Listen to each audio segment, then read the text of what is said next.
বলে বান্দার সম্মানকে কেউ নষ্ট করতে পারবে না। বান্দার সম্মানকে কেউ যদি নষ্ট করতে চায়, ওই বান্দায় আল্লাহ জমিনে শেষ হয়ে যাইবে। কথা রাখার জোরে বলেন, কথা রাখার। আল্লাহর কথা, আল্লাহর কথা রে বাজার। এই জন্য বাজার, এই জীবনটা হলো অল্প সময়ের হায়াত, ঠিক কিনা? জোরাফন ঠিক কিনা? এই হায়াতের কোনো গ্যারান্টি আসেনি, এই হায়াতের কোনো গ্যারান্টি না। এই হায়াতটা যদি সুন্দর বানাইতে চান, আল্লাহ তাআলা ডাক দিয়ে বলেন, বান্দা তোমার ইমানটাকে মজবুত করো। কথা রাখার জোরে বলেন, কথা রাখার। ইমানটাকে মজবুত করো, তাহলে হায়াতটাকে আমি আল্লাহ মধুময় বানায় দিব, দামি বানায় দিব। এই হায়াতটা কেমন দামি হবে জানো নি? এই হায়াতটা, এই দামি জীবনটা কাল কিয়ামতের ময়দানে আমি আল্লাহ জান্নাতে ঢুকবে। এই সময়টা, এই দামি জীবনটা কোথায় ঢুকবে বলেন? আল্লাহ জান্নাত। এটার বিনিময়ে আল্লাহ কি দিবেন? আল্লাহ জান্নাতুল ফেরদাউস। সুবহানাল্লাহ। এই জন্য বাজান ভালোভাবে বুঝতে হবে। আল্লাহ তাআলা বলেন সফল মুমিন তারাই, অবশ্যই অবশ্যই মুমিন সফল হইতো যাদের জীবনের মধ্যে কাজ থাকবে কয়টা? চারটা। কয়টা? জোরে বলেন, কয়টা?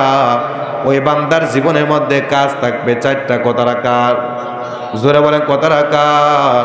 আল্লাহ পাক রব্বুল আলামিন বাজান দামি আলোচনা, এটা বানানো কোনো কথা না।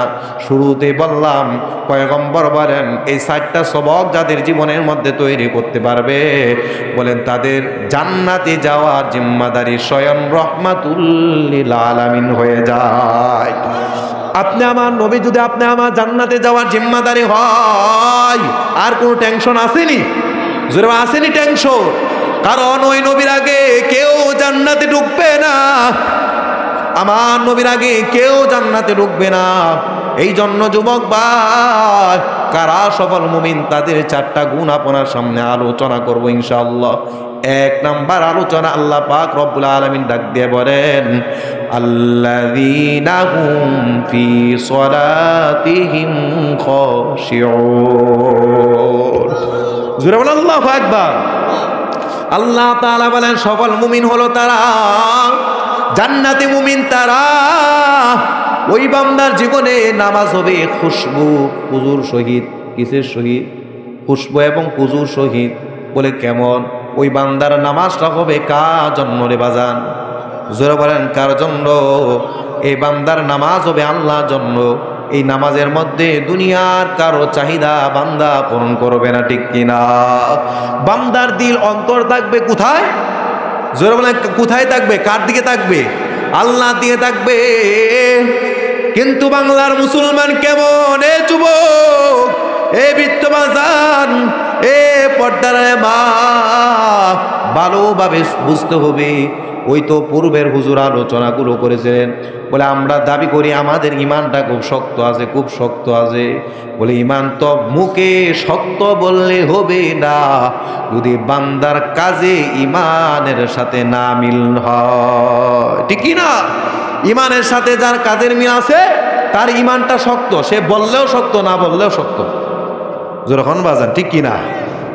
কিন্তু আমাদের অবস্থা কেমন? নামাজ পড়লে না পড়লে অসুবিধা কি? ইমান তো ঠিক আছে, এটা হলো আমাদের কথা, ঠিক কিনা?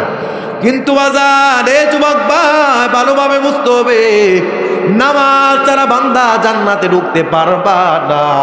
পয়গম্বর জানায়া দেন, মিফতাহুল জান্নাতি সালাহ। আল্লাহু আকবার। বলে ইমানের প্রথম আমলই হলো নামাজ। আল্লাহু আকবার। আল্লাহর নবী বলেন, হে উম্মত, জান্নাতে যাওয়ার জন্য একটা চাবি আছে, জান্নাতে যাওয়ার দরজার একটা চাবি আছে, সেই চাবিটা হলো নামাজ। নামাজ হলো জান্নাতে যাওয়ার চাবি। সব আমল ঠিক আছে, নামাজ ঠিক নাই। নামাজ ঠিক নাই, জান্নাতে যাওয়ার কোনো সুযোগ নাই, ঠিক কিনা? ঘর বানাইছেন অনেক সুন্দর করে, অনেক সুন্দর করে ঘর তৈরি করছেন, তালাও একটা লাগাইছেন, অনেক দামি তালা, সুর যাবে না ঢুকতে, ঠিক কিনা? আছে কিনা এরকম? চাবি হারাই আছে, যতই চেষ্টা করেন ঢুকতে পারবেন নি। ঢুকা যাবে? দামি করে কোনো দাম নাই, দাম নাই যদি না ঢুকতে পারেন। দামি জিনিসের কোনো দাম নাই যদি ব্যবহার না করতে পারেন। এ যুবক ভাই, বৃদ্ধ বাজার, পয়গম্বর বলেন উম্মত, জান্নাতে যাওয়ার জন্য চাবি হলো নামাজ। বলে যার নামাজ ঠিক তার জান্নাতের চাবিও ঠিক হবে। সুবহানাল্লাহ।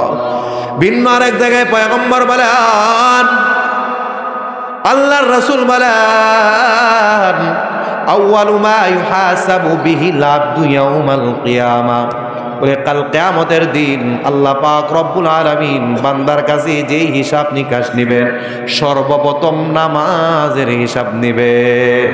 নামাজের হিসাব বান্দাকে আগে দিতে হবে। সব জায়গায় নামাজের কথা উল্লেখ করলেন।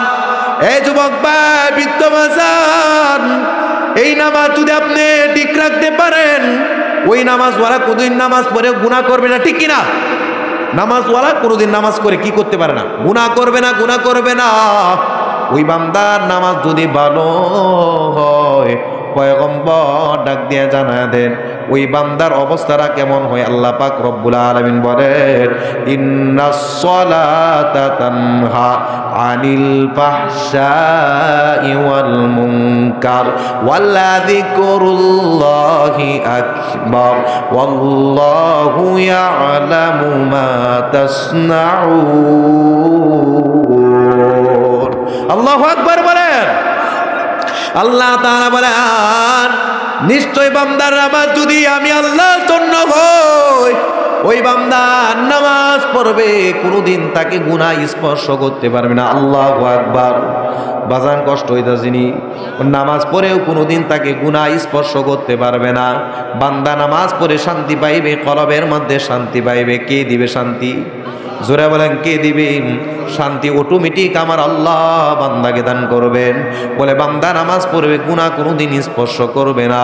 কারণ বান্দা যখন নামাজ পড়ে অন্তরে বড় ভয়, আমি কার সামনে দাঁড়াই? দুনিয়ার কারো সামনে নয়, আমি আমার জান্নাতের মালিকের সামনে দাঁড়াই, জান্নাতি মালিকের সামনে দাঁড়াই। এই জন্য আল্লাহ তাআলা বলেন, বান্দা সফল মুমিন যদি হতে চাও, বান্দার নামাজটাকে ভালোভাবে আদায় করতে হবে। পয়গম্বর জানায় দেন, বান্দা যখন নামাজটা আল্লাহর জন্য করবে, আল্লাহ পাক রব্বুল আলামিন ওই বান্দাকে দুনিয়ার জমিনে 5টা পুরস্কারে পুরস্কৃত করেন। সুবহানাল্লাহ। কয়টা পুরস্কার বলেন? 5টা পুরস্কার আল্লাহ তাআলা দেন। ভালোভাবে বুঝতে হবে, বানানো কোনো কথা নয়। পয়গম্বর বলেন, নামাজওয়ালা যখন আল্লাহর জন্য নামাজ পড়বে, আল্লাহ পাক রব্বুল আলামিন ওই বান্দা রিজিকের মধ্যে অটোমেটিক বরকত দিয়ে দিবেন। সুবহানাল্লাহ। বান্দা রিজিকের কোনো পেরেশানি থাকবে না। এ বান্দা নামাজ পড়বা আল্লাহর জন্য, আল্লাহ জমিনে তোমাকে অটোমেটিক রিজিকের ব্যবস্থা করে দিবেন। বলে বান্দা রিজিকের সংকীর্ণতা থাকবে না।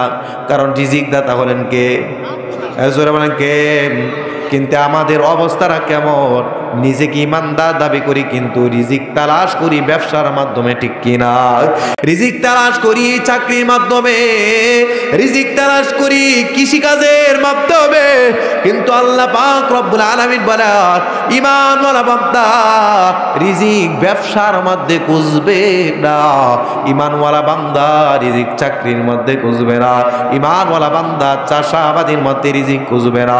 ঈমানওয়ালা বান্দা আমি আল্লাহর কাছে রিজিক তালাশ করবে, ঠিক কিনা? কারণ এই রিজিক দাতা দুনিয়ার কেউ নয়। আল্লাহ বলেন, ওয়ামা মিন দাব্বাতিন ফিল আরদি ইল্লা আলাল্লাহি রিজকুহা। আল্লাহু আকবার।